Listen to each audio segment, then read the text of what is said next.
Langsung aja Bu Tiar ya. Ya silakan Pak, langsung. Kita berdoa. Terima kasih Tuhan, pada saat pagi ini kami sudah bersama-sama memuji nama-Mu.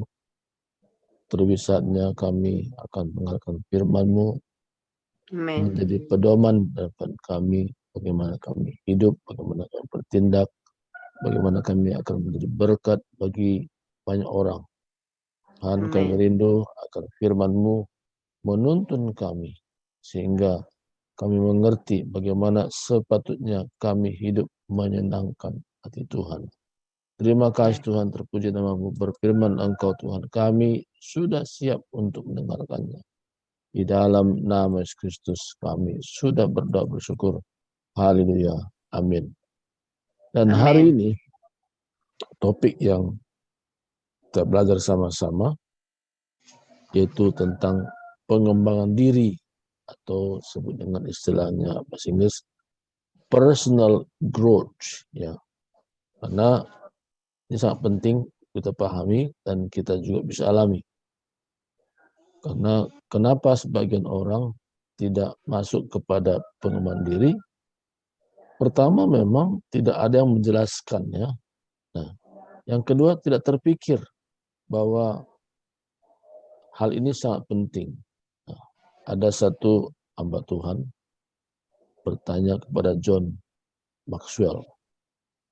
Nah, pertanyaannya memang sederhana.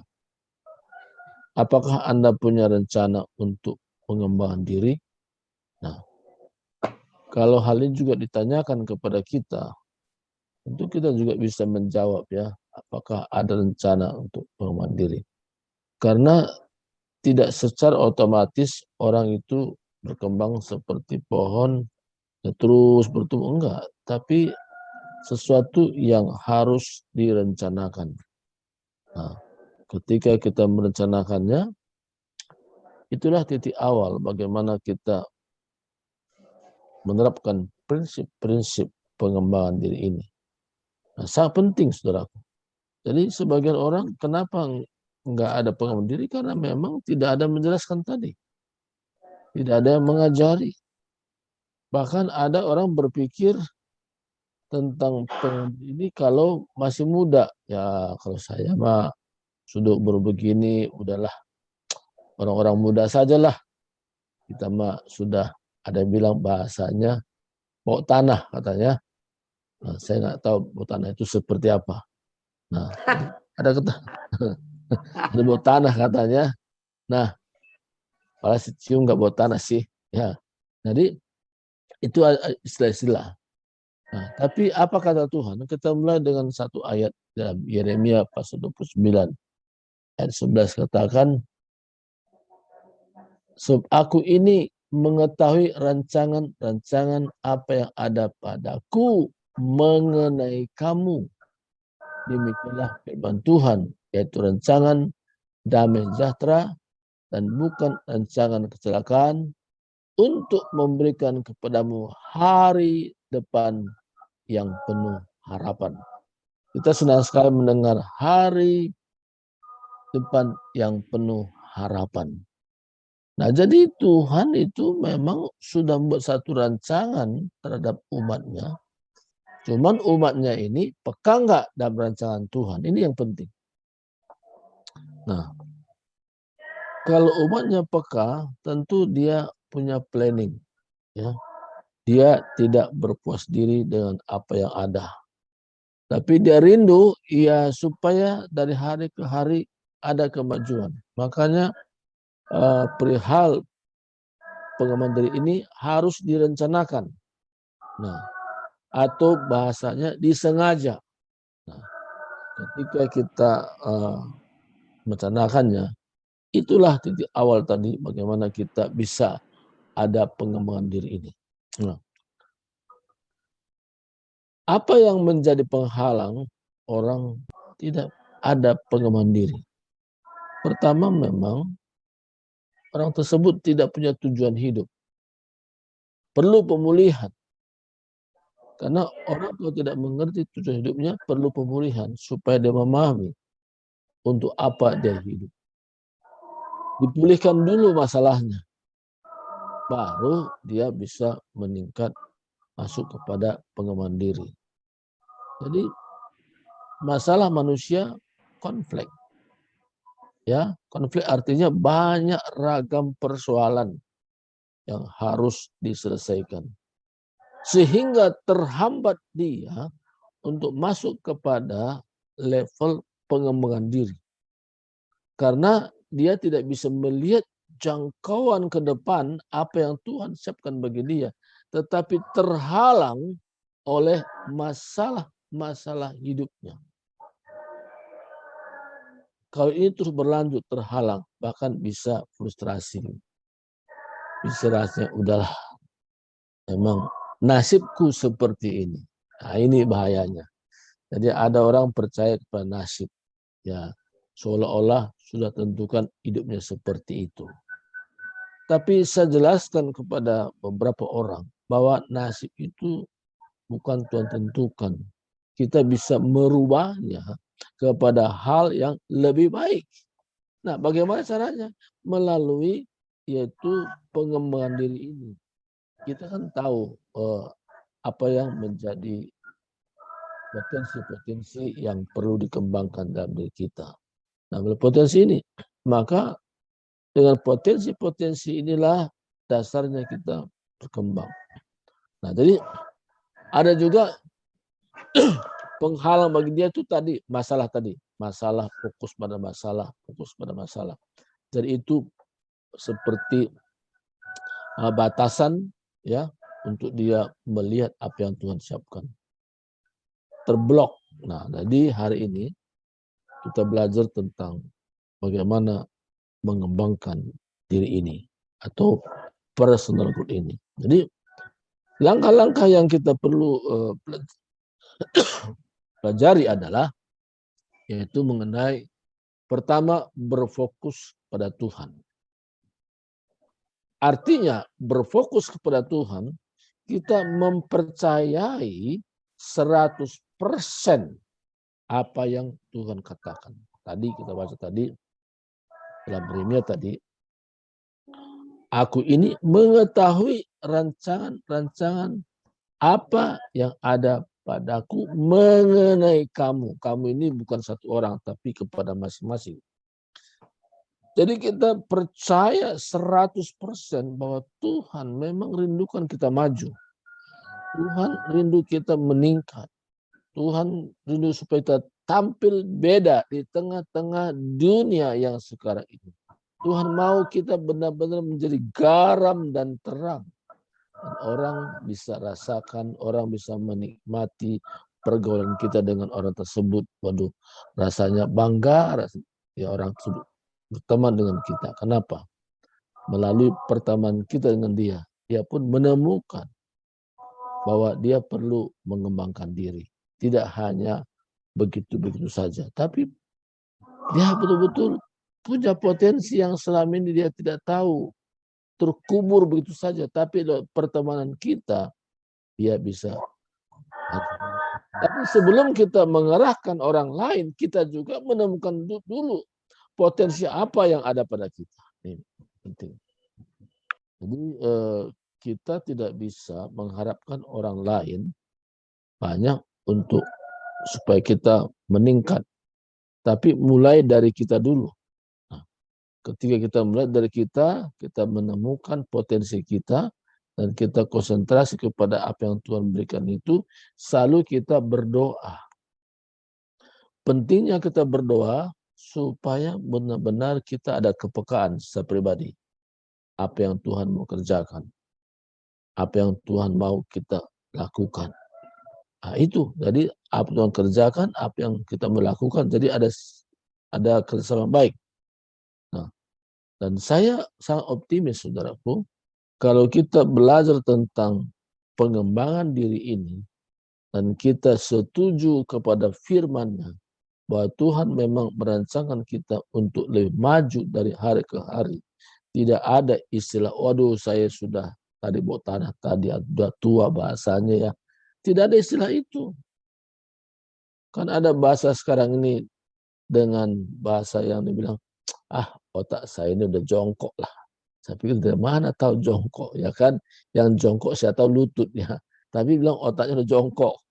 Artinya ya kalau saya mengerti bahwa dia tangkap saya sudah lemah, nggak seperti orang muda. Tapi kalau kita memahami tentang pengaman diri ini, kita akan terus meningkat. Kenapa? Pertama, kita konsentrasi kepada apa yang Tuhan nyatakan, apa yang Tuhan mau kerjakan, dan kita konsentrasi ke situ, dan kita berdoa, Tuhan mampukan saya untuk menggapai apa Tuhan rencanakan, dan kita berdoa, terus konsentrasi, bukan hanya sekali, tapi terus menerus sepanjang 1 minggu, 1 bulan, kita terus berfokus kepada hal-hal yang Tuhan nyatakan itu, dan di sana kita akan betul-betul mengalami Tuhan melawat kita, dan Tuhan berikan kita hikmat bagaimana menjalaninya sehingga terjadi pengembangan diri dalam hidup kita. Jadi tentang pengembangan diri ini harus direncanakan. Tanpa rencanakan tidak bisa. Nah, jadi kita harus meningkat. Nah, jadi tidak secara otomatis seperti orang bilang, tapi memang rencanakan. Jadi di sana. Dan juga kita tetap menjaga hati kita. Kalau kita makin maju, akan makin maju, dan kita berkata ini semua karena Tuhan. Tuhan yang bekerja dalam diri saya, Tuhan memberikan saya kemampuan, bahkan kekayaan pun Tuhan yang beri, tapi kita juga artinya maksimal kita lakukan apa perintah Tuhan. Nah, jadi tentang pengembangan diri ini, yaitu kita memang fokus. Saya ingat ya, di satu pekerjaan, bagaimana orang memotong baja tebal, itu dengan las. Lasnya itu dibuat fokus sekali, sehingga ketika lewat itu las itu ke baja itu bisa terpotong. Ya, bagi orang yang punya pengalaman itu, dia tahu bagaimana memotong plat baja yang tebal dengan api, dan pelan-pelan digeser, bisa terpotong. Lebih cepat pakai itu daripada gergaji, ya, pakai besi. Nah, apa yang membuat itu plat baja yang tebal itu bisa terpotong? Karena fokus. Nah, saya sering istilahkan fokus ini adalah berbicara tentang F-nya itu iman, faith, ya. Jadi kita betul-betul yakin tadi. Jadi kita bukan hanya percaya 50%, tapi 100%. Memang itu rancangan Tuhan. Nah, jadi pentingnya kita berdoa supaya pimpinan Tuhan atau arahan Tuhan itu kita mengalami sendiri. Nah, jadi Tuhan senantiasa menuntun kita kepada hal yang baik, dan memang juga kita memang menyukai hal-hal itu. Dan kita terus melakukannya dan melakukannya dan terus melakukannya. Ada 2 peraturan yang untuk supaya kita tak semangat untuk mengembangkan potensi ini. Pertama, jangan pernah menyerah. Artinya terus lanjutkan tentang pengembangan diri ini. Itu peraturan pertama. Terus lakukan terus. Jadi walaupun belum kelihatan, tapi terus lakukan terus. Potensi-potensi yang ada pada kita terus kita kembangkan lagi. Tentu kita selalu berdoa kepada Tuhan supaya Tuhan menuntun kita. Tuhan berikan hikmat, ya. Yang kedua, kalau mau berhenti, ingat peraturan pertama. Apa pertama? Terus, ya. Jangan pernah berhenti, lakukan terus. Nah, itu caranya untuk supaya kita ini tetap semangat, menjaga apinya tetap semangat. Lakukan terus, jangan pernah berhenti. Nah, ini satu gambaran yang sangat penting. Nah, ketika kita mengetahui ini, kita tidak lagi berfokus kepada masalah, tapi berfokus kepada apa yang Tuhan siapkan, apa yang Tuhan mau kerjakan melalui kita. Kita ini hanya wadah. keluarnya kita hanya casingnya, tapi yang dalamnya itu kita mengizinkan Tuhan leluasa untuk bekerja, sehingga tindakan-tindakan kita itu bukan menurut apa yang kita mau, tapi apa yang Tuhan mau. Nah, enak sekali ya. Jadi saya kalau pergi ke beberapa tempat, ini Pak Dosi juga dia saksi nih, kayak saya sebut juga Pak Dosi terus ya. Nah, jadi ada bersama kita. Saya sampaikan ya, Pak Dosi dengar. Kalau saya pergi ke satu tempat pelayanan, saya sudah siapkan semua ongkos pergi pulang. Karena saya percaya, kalau Tuhan izinkan saya pergi ke tempat itu, Tuhan yang bertanggung jawab segala kebutuhan tentang tiket, tentang kebutuhan selama di sana, bahkan pulang Tuhan siapkan. Dan saya sering bersaksi kepada Pak Perlu seperti itu. Walaupun ada orang lain tidak setuju dengan itu. Ada yang menganggap saya ini tidak beriman karena harus komplit dulu, semua ada dulu. Kalau bagi saya justru berhikmat, ya kan? Kenapa? Ada orang saya tanya, kenapa belum pulang? Aduh, belum ada tiket. Kok belum ada tiket? Iya, belum ada uangnya. Belum ada uangnya pulang. Jadi bertahan di sana karena uangnya nggak ada. Nah, kalau saya nggak begitu.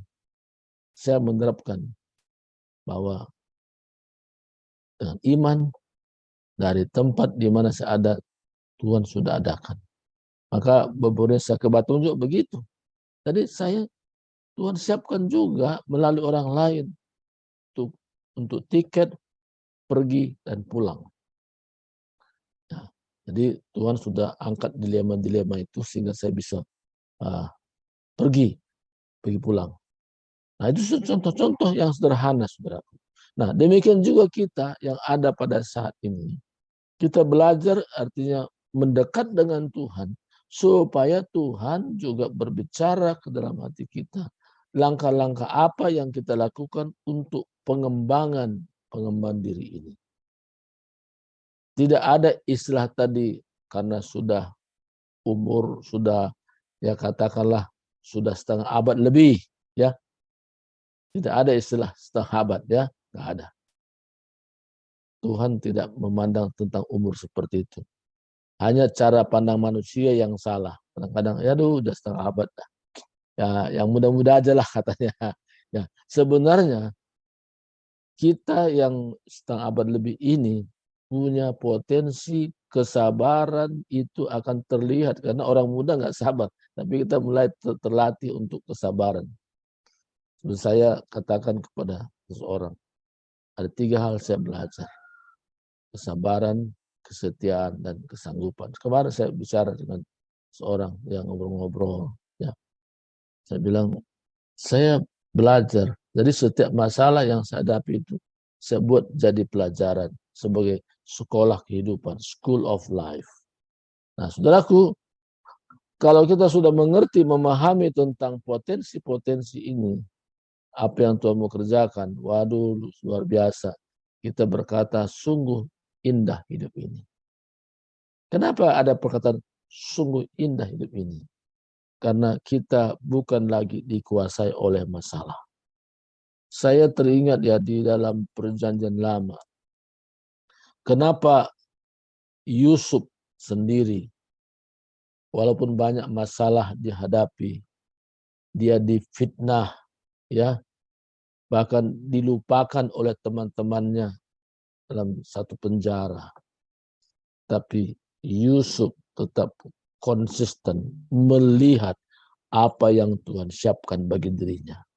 Karena Yusuf menjadi seorang pemimpin di tanah Mesir. Orang kedua di sana. Apa yang membuat itu? Karena Yusuf memandang apa rencana Tuhan ke depan. Sehingga masalah itu tidak menjadi halangan. Fitnahan itu tidak menjadi halangan.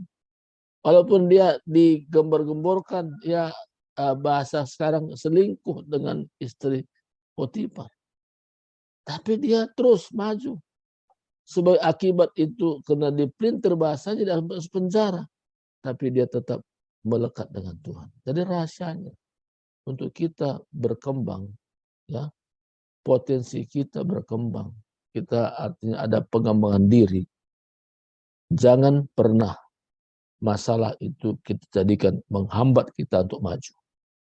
Jadikanlah masalah itu untuk stepping stone, untuk kita bisa melangkah untuk hal-hal lebih maju lagi.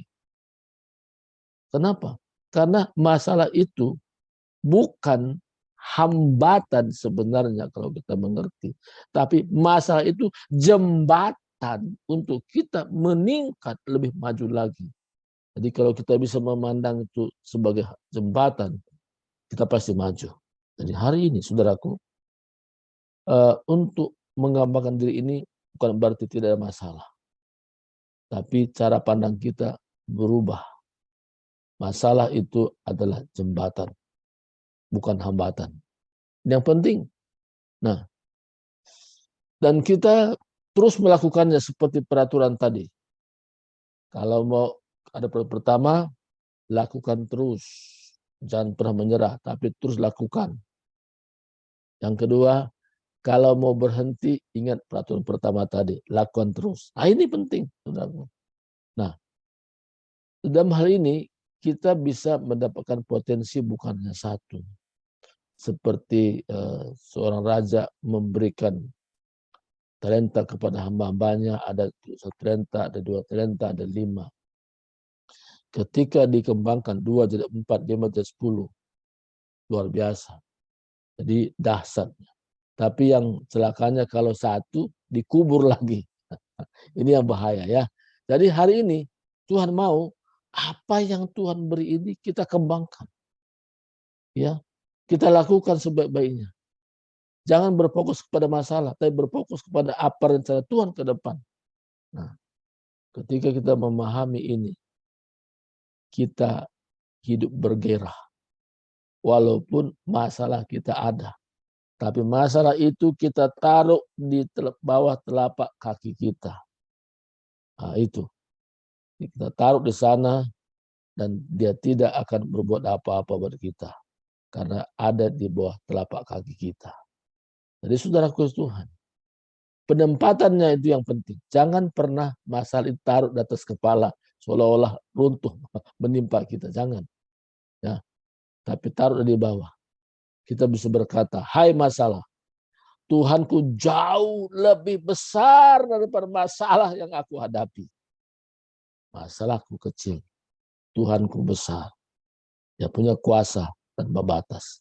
Kita bisa seolah-olah menginjak masalah itu. Nah ini saudaraku, potensi-potensi kita harus berkembang. Jadi pengembangan diri penting. Nah, saya pernah bicara tentang Pardosi. Pardosi, ayo kembangkanlah potensi yang ada. Pardosi juga kan punya potensi. Bahkan saya ngaku jujur sama potensi sama Pardosi. Saya ini bisa komputer karena Pardosi gurunya, saya bilang. Kalau nggak ada Pardosi nggak tahu saya bagaimana menggunakan komputer. Saya jujur, sampai akhirnya saya hargai itu, saudara. Karena memang saya sengaja datang ke tempat Pardosi kerja hanya belajar bagaimana komputer, ya. Jadi pegang mouse saja saya gemetar-gemetar, kan nggak tahu saya pegangnya kan. Saya bilang, saya pegang kuat-kuat gitu ya. Nah bukan begitu Pak, begini diajarin. Nah, jadi ya saya sungguh sungguh berbangga lah punya sahabat seperti Pardosi ini. Dia sabar ngajarin saya ya. Jadi hari ini pun kalau saya bisa pegang laptop, pegang mouse, semua itu adalah ikut andil ya dari Pardosi ini. Nah itu satu gambaran. Tapi saya terus lakukan terus. Jadi seolah-olah saya memotong Pardosi.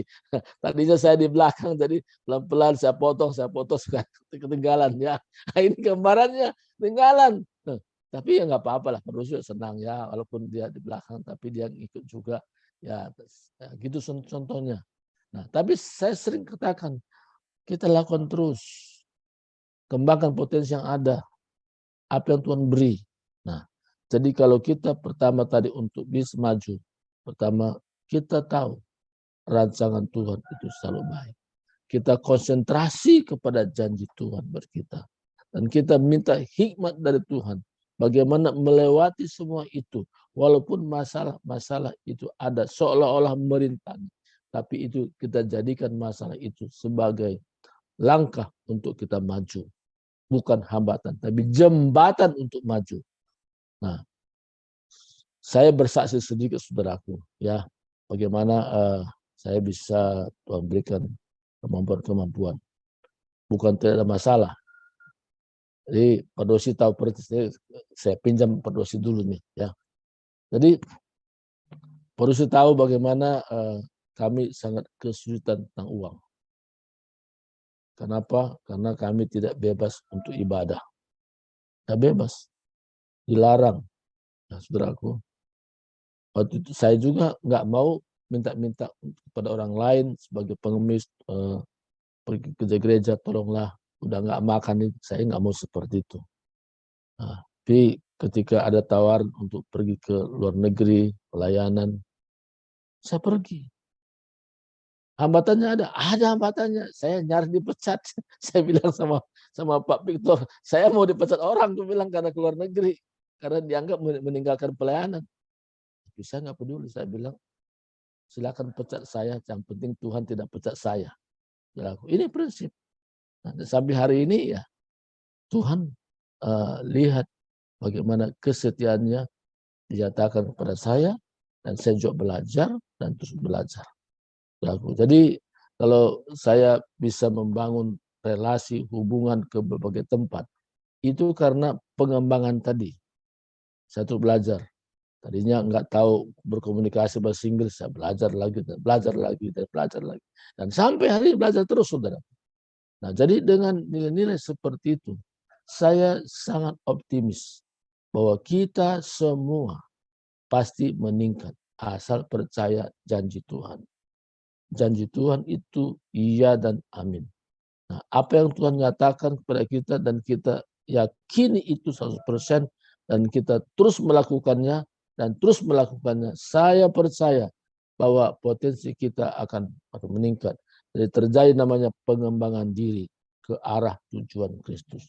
Inilah teman Tuhan hari ini. Saya tidak panjangkan, kita berdoa. Terima kasih Tuhan, hamba-Mu sudah berhenti menyampaikan firman-Mu.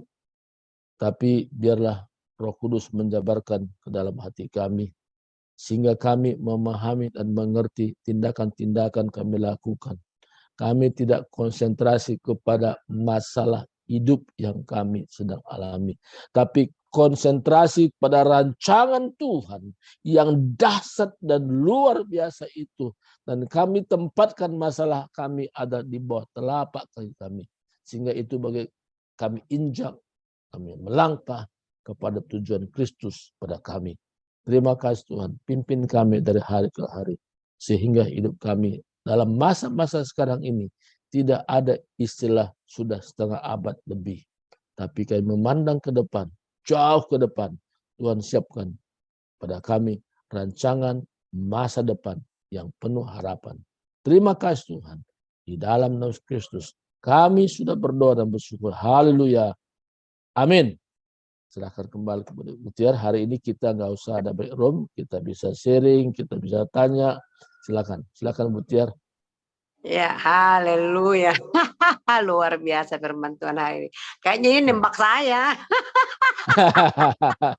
Tuhannya buat saya ini kayaknya full. Aduh, gawat ini. Gimana ini? Tapi oke, nggak apa-apa Bapak Ibu ya. Hari ini kita tidak ada breakout room katanya. Jadi kita hari ini diskusi, bisa bertanya, bisa juga bersaksi ya Bapak Ibu ya.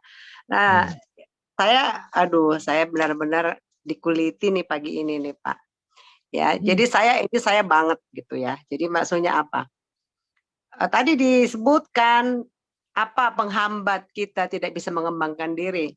Satu, karena kita tidak tahu, ya kan? Nah, kemudian yang kedua, tidak ada yang membina. Nah, jadi ya saya kesaksiannya begitu. Saya orang yang rajin belajar, ya. Rajin, setiap ada seminar, baik di gereja, baik di masyarakat, saya selalu ikut gitu kan. Nah, kemudian apa aja saya tertarik banget gitu. Nah, terus pengen tahu gitu kan. Kemudian pada suatu kali saya berpikir begini, karena banyak komunitas yang saya ikuti, termasuk gereja, kemudian di wanita, kemudian juga di konseling gitu ya. Pokoknya banyak bidang-bidang, bahkan kesehatan. Saya tertarik gitu ya. Tapi suatu kali saya terpikir begini, ini saya untuk apa ya belajar ya? Banyak tahu tapi mau kemana gitu kan?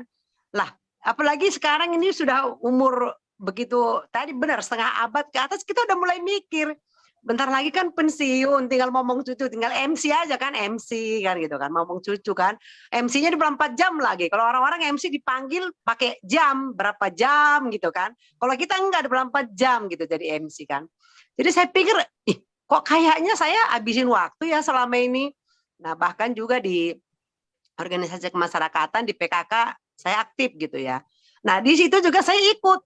Nah, tapi memang saya ditempatkan di situ selalu, maaf katanya itu jadi pembicara gitu. Belajar dulu, belajar pembinaan, baru jadi pembicara, pembinaan gitu ya, penyuluhan lah gitu. Nah, tapi saya pernah terpikir, untuk apa sih saya belajar ini ya? Kok semua saya tahu, ntar dibawa mati. Jadi saya pernah sharing sama seorang hamba Tuhan, saya bilang, ternyata di kuburan itu banyak harta di situ. Ya, harta terpendam. Apa itu? Ya orang-orang kalau tidak membagikannya. Ilmu didapat jadi profesor, jadi doktor, kalau tidak itu dibagikan, tidak ditinggalkan, maka itu akan numpuk di kuburan sana gitu kan. Saya pernah hampir ngomong gitu, ya luar biasa gitu kan. Akhirnya saya terpikir, iya juga ya. Tapi saya bodoh sekali selama ini belajar, nanti dibawa ke kuburan aja, mati udah selesai gitu kan. Tapi Bapak Ibu memang Tuhan itu ajaib ya, Tuhan itu hebat. Nah, saya pagi ini bersaksi karena saya hari ini saya sudah dikupas habis ya. Nah, jadi ketika saya ikut ya COVID ya, kita ikutlah beberapa Zoom baik di gereja, di organisasi tadi yang saya pernah ikutin, saya ikut ya. Di situ tetap aktif gitu kan. Ya tapi di sana saya ya sebagai pengurus ya begitulah gitu. Nah, tapi pada suatu kali ketika saya ya bertemu dengan seorang hamba Tuhan yang itu tadi dia menyingkapkan, kamu bisa gitu kan. Saya pikir bisa apa, mau jadi apa gitu kan. Ya udahlah, paling ya itu tadi. Bahkan ketika saya putuskan saya untuk tinggal di tempat yang sekarang, ya saya itu mau berhenti bahkan dari pelayanan pun ya udah saya jadi pendoa saja. Yang tadinya di tim PW saya bilang saya pendoa saja. Jadi kalau pendoa itu kan enak ya. Enaknya kenapa? Dia di tempat yang tersembunyi gitu ya. Jadi yang tahu hanya Tuhan dengan kita. Itu enak juga gitu, nyaman buat saya kan. Nah, bahkan di tempat yang sekarang. Nah, tapi ya satu hal yang saya tangkap pagi hari ini memang seandainya mungkin bersengaja, kita tadi kan dikatakan harus disengaja mestinya. Tapi seandainya disengaja, mungkin kita bisa lebih dahsyat lagi ya, seperti kata Pak Surbakti. Tapi saya tetap mengucap syukur ya, ketika saya bergabung dengan Power of Love ya, jadi dapat pembina yang bisa mendiagnosa saya ya, kata bahasa Pak Victor, saya jadi setelah didiagnosa, kemudian dikasih obat, akhirnya saya berani lagi untuk menyampaikan apa yang saya sudah pelajari selama ini. Ya, jadi saya pagi hari ini benar-benar diberkati ya, dan itu tadi memang kita harus mau belajar. Ya, karena kenapa? Karena itu kan yang waktu saya pelajaran itu kan sudah puluhan tahun ya. Jadi sejak muda ya pengalaman-pengalaman itu saya senang belajar, saya senang ikut seminar gitu kan.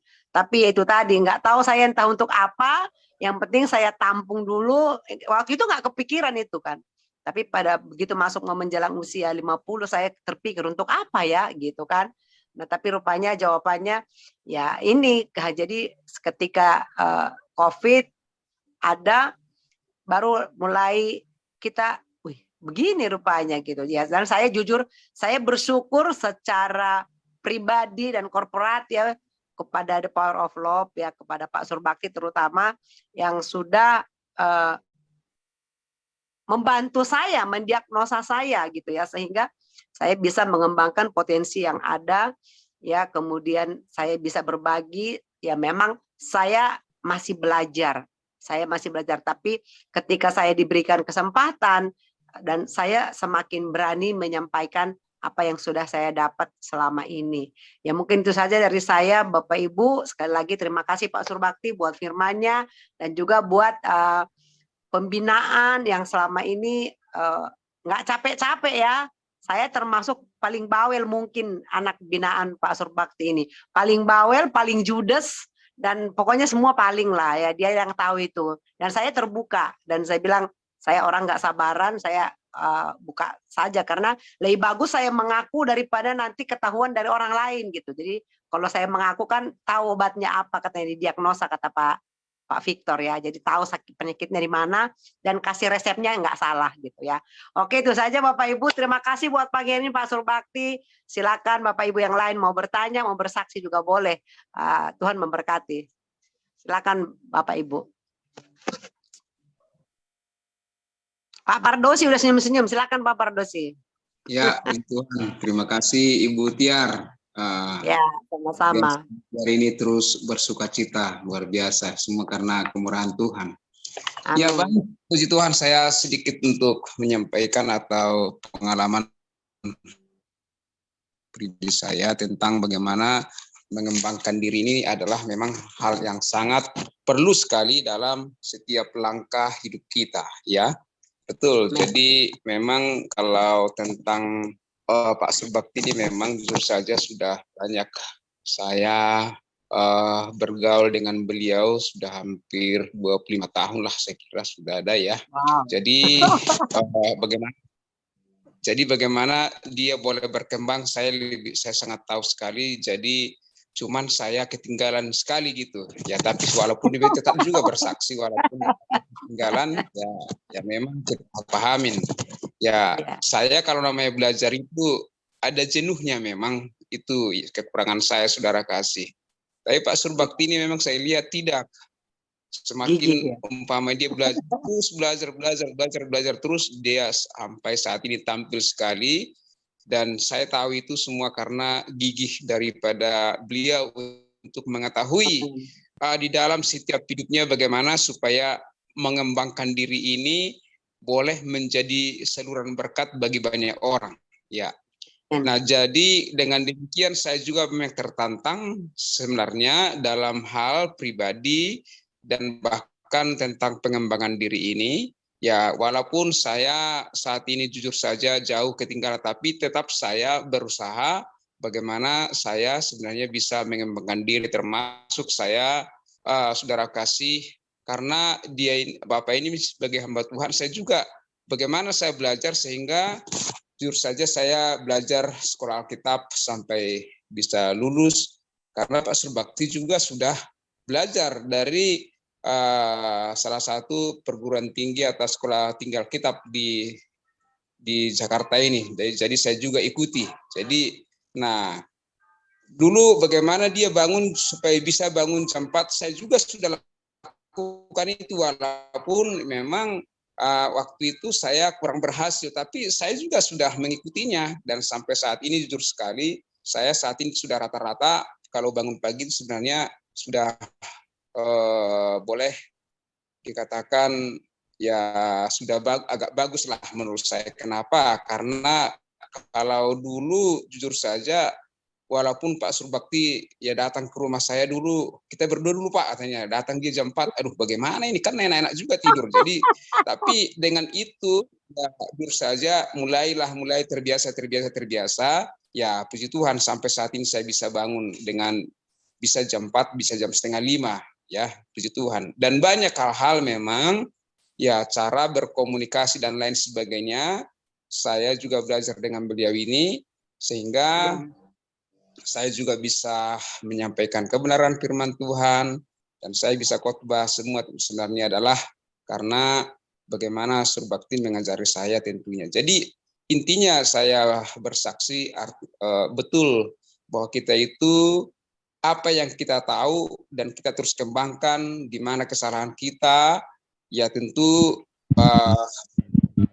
harus paham. Ya, tentu satu lagi tentang saya saksikan dulu Pak Surbakti jujur saja, kalau dia khotbah direkam. Saya untuk apa Pak direkam? Saya bilang Dikatakan dari situ kita tahu di mana kesalahan kita, bagaimana perkataan-perkataan kita apakah terulang-ulang terus di situ, berapa kali kita dalam ibadah, dalam khotbah kita itu selalu mengulangi dengan kalimat yang sama. Dibilang. Jadi kita tahu di situ untuk memperbaiki.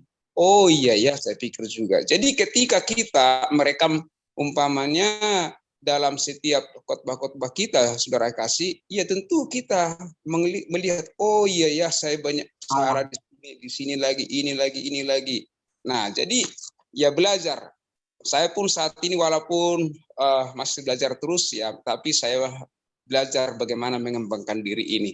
Jadi saya ucapkan terima kasih kepada Pak Surbakti yang senantiasa terus boleh bersaksi bagaimana dia bisa saat ini maju, ya saya kira karena memang dia mau mengembangkan dirinya dan mau belajar supaya menjadi berkat sehingga nama Tuhan dipermuliakan. Jadi saya juga rindu untuk belajar dan kita semua yang ada di Depar Oplop ini senantiasa menjadi berkat dan dipakai Tuhan dengan luar biasa. Puji Tuhan, saya kira demikian untuk kesaksian yang saya sampaikan kepada kita semua dan terima kasih Tuhan Yesus memberkati. Haleluya.